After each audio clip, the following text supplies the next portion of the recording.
Hello everyone, Dave Grooms here. Today I've got a question from Andy. Now, Andy's one of our new members. He signed up just over a week ago and he's just gone through the first sort of induction training video as part of my membership site.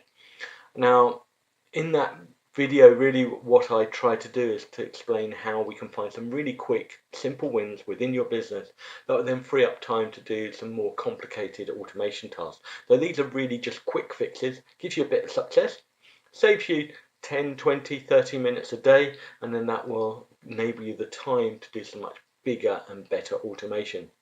So Andy spends most of his day producing quotes, and he has an assistant as well, and between them they have a multi-bin printer, and on these quotes they have to print the first page out to headed paper, the second page it goes out on a heavyweight continuation paper. They then have to produce another copy of the quote on plain photocopier paper for the file. And so they've got this multi-bin printer installed, which is great. The IT company who set it up configured both their computers to use it and showed them how they can go through the menu systems to the printer properties and keep changing what bins they're going to print to. Now, Andy does this, but it's a bit long-winded. His assistant, however, she decides it's much quicker to use a little personal printer and just keep changing the paper. So we don't want them to do that. We want to speed up this process. I think we can save them quite a bit of time every day just through a simple process. Now, to do this, it's actually a feature that's built into Word itself. Unfortunately, Microsoft decided many years ago now to hide a feature called macros. Now, macros are just a way of recording your actions, your keystrokes, your mouse movements, if you like, and then replaying them. So where Andy currently goes to File, Print, Printer Properties, selects a bin, we can do that once, record it, and then can replay it many times. And so the system will just do it for you. Now, as I said, Microsoft hid this feature quite a few years ago now, and by doing that, many people don't really understand about macros or whether they exist or not. So anyway, let's go to Word. This is version 2016. This works pretty much on every version of Word really over the last 8 or 9 years. So most people should be able to do this. So first of all, we need to open up this hidden tab which has the macro commands in. And to do that, just right click on the menu, just anywhere really, any of these tabs. It won't work if you're in this blue area here, but anywhere along here. And up will come an option to customize the ribbon. So if we click here, we get this panel up, and on the right hand side here you'll see the lots of different main tabs. Now these are tabs that are on the screen, and down the bottom here we have developer. So if I put a little tick in there and push OK, all of a sudden I have a new developer tab come up on my ribbon bar here. So just quickly right click it, customize the ribbon, and make sure we've got developer ticked. So now we've got the developer tab, I can click on it, and here you see we can record a macro.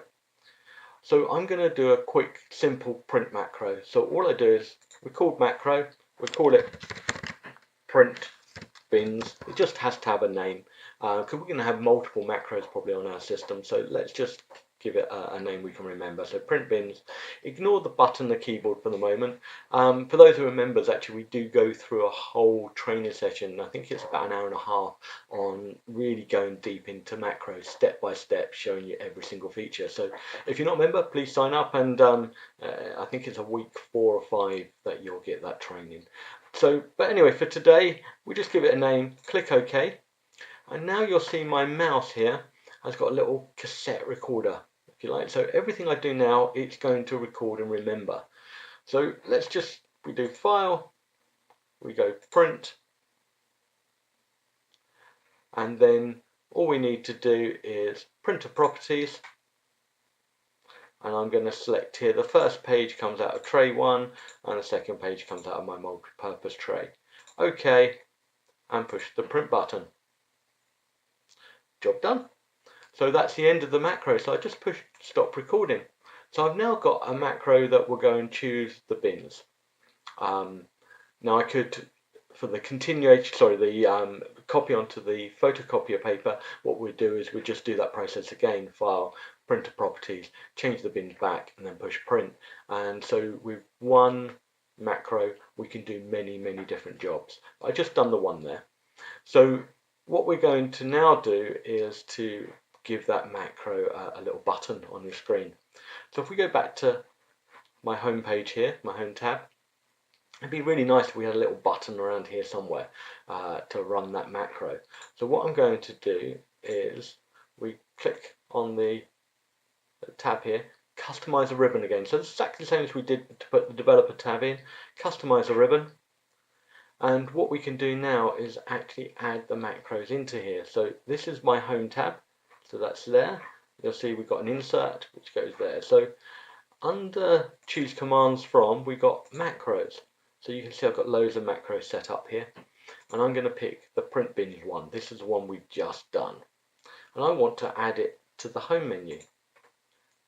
So I can push it to go over. As you see, it wouldn't allow me because it needs a new group. So push new group, we can rename that and call it printing, and now we can take that macro and add it to that group.